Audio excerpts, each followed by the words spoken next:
Kiswahili cha kawaida tunasema kwamba ni kutegemea kitu fulani, kwamba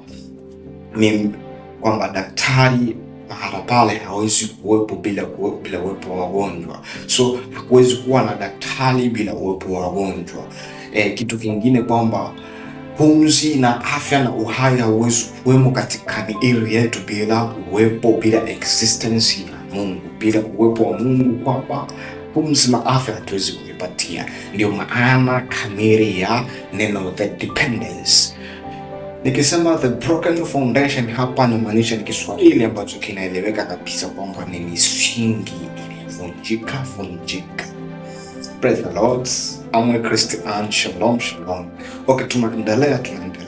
The dependence, kama nimekuja kusema, reference yangu kuu ambayo nitaitumia reference katika Genesis. Wale wa Kristo nitaitumia katika Genesis, kitabu cha Mwanzo sura ile, kuanzia sura ile ya 39 mpaka Kutoka sura ya kwanza mstari wa 12. Hapo hizo ndio reference nitakazozitumia haswa. Hapa leo nitaomba tufundishe, kwa sababu katika hiki kuna kitu kikubwa sana. Katika hiki watu wengi wameingia katika struggle kubwa, na nikutolee ufafanuzi vizuri. Mtumishi mmoja mwingine akanifuata katika WhatsApp yangu akaniuliza, je, mtumishi wa Mungu, ni sahihi Mungu kuondolea yule mtu ambaye unamtegemea sana kwa wakati huo? Ni sahihi? Akaniuliza swali. So hilo swali ndio likanisukuma na mimi nikaweka somo la namna hii. So nitaanza na the dependence. Ukisoma kitabu cha Genesis kuanzia chapter 39 mpaka Kutoka sura ya kwanza mstari wa kwanza mpaka kuendelea. Pia hapo revise kabla tuende mbele. Ukisoma hiyo chapter nzima tunaona mazingira kamili ya mtu wa Mungu Yusufu. Kwa wale ambao wanasoma, ukisoma Mwanzo 39 mpaka Kutoka sura ya kwanza mpaka kuendelea, ni maisha halisi ya mtumishi wa Mungu Yusufu. So hapo hiyo vitabu vinatufundisha kitu ambacho kinaitwa, ndo ukisoma vizuri utapata maneno ambayo nimekuja kuwekea kwamba the dependence and the broken foundation. Pia ukisoma katika kitabu cha things ni Yeremia sura ile kitu sura ya 17 mstari wa 5. Yes, utakutana na hilo andiko Yeremia sura ya 17 mstari wa 5, na vitu vingi utajifunza. Biblia inatamka, inasema, kama utakosa jasari, inatamka inasema kwamba amelaniwa mtu yule amtegemeaye mwanadamu, afanyaye mwanadamu kwa kama kinga yake. Biblia inatamka kwamba amelaaniwa mtu yule amtegemeaye na amfanyaye mwanadamu mwenzake kuwa kama kinga na ngao yake ya maisha yake. So leo nitakuja kwa somo hili. So maisha siku zote Biblia iko hivi. Kwanza, Mwenyezi Mungu kumuumba mwanadamu katika dunia, Mwenyezi Mungu alitaka mwanadamu always amuabudu Mungu peke yake. So nitaanza kujibu maswali yale ambayo nimekuja kueleza moja baada ya nyingine. Kusudi ya Mwenyezi Mungu kuumba wewe mwanadamu katika this universe, alikuumba ili umwabudu yeye peke yake, umtegemee yeye peke yake, kwa sababu yeye ndiyo control kila kitu. Yeye ndiyo injini ya kila kitu. Ukisoma kitabu cha Ayub, Job chapter 38, kitabu cha Ayubu sura ya 38, sura ya 39 mpaka 42.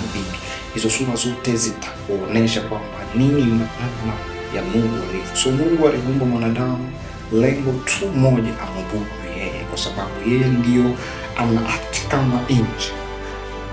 So ukiona everything so happen in your life, jua kwamba Mungu anakusudi. So nitaanza kujibu kwa story ile ambayo nimeielezea, scenario ile ambayo nimeelezea. Na nitaka caution moja, story ile ambayo nimeelezea ina ukweli kwa 90%, kwa sababu nimeishuhudia katika maisha yangu. Maana nikaanza kwa story hiyo, mwisho siku kanitia somo hili.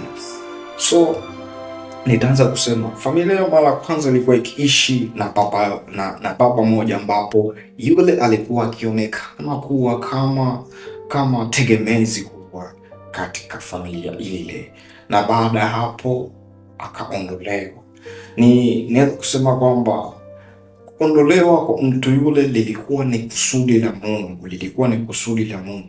Na mtu atajiuliza kwa nini ni kusudi? Je, Mungu anakusudia watu wake wapate ambao watu wake waendelee kukulia maumivu? Je, Mungu anakusudia kwamba mwanamke apake vijana? Najua watu wengi watauliza question, lakini solution iko hivi.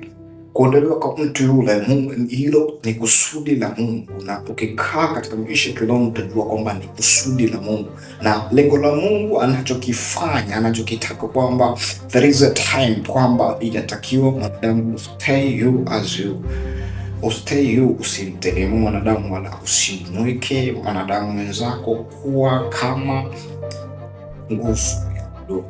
Sikatai kwamba wazazi wetu waondolewe, sisemi hicho kitu, bali nataka kusema kwamba Mungu wetu ni mwenye sifa na Mungu wetu ni mtu mwenye kupenda sifa. So ukiona amekuondolea huyu mtu ambao ulikuwa ukimtegemea katika maisha yako, ulikuwa ukimtegemea afanikishe maono yako kwa 100%. Mfano mzuri, uko chuo, unasoma chuo, afu akaondolewa yule mtu ambao alikuwa akikupa basic needs wakati uko chuo.